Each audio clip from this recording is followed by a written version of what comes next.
নারী বা স্ত্রীর প্রথম অহংকার হলো তার নিজের শরীর, দ্বিতীয় অহংকার হলো তার স্বামী বা পতিদেবতা, আর তৃতীয় অহংকার হলো তার সন্তান। তো সেই নারী তার শেষ বা তৃতীয় অহংকারের জন্য বা অহংকারকে রক্ষা করার জন্য তার প্রথম অহংকারকে পোড়াতে বা নেভাতে মোটেই সময় নেয় না।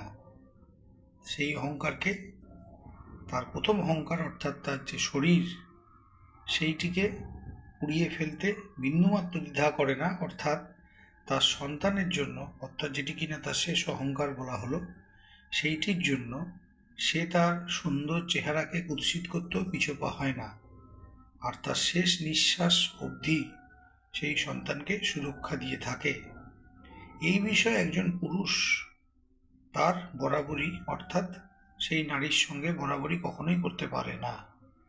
কিন্তু সেই নারী যখন দেখে যে তার বৃদ্ধা অবস্থায় বা বৃদ্ধা বয়সে সেই সন্তানই তাকে চোখ রাঙায়, চোখ দেখায় বা তাকে কষ্ট দেয়, তখন সেই নারীর ভেতর ও বাইরে সব জায়গা থেকেই সে ভেঙে যায়।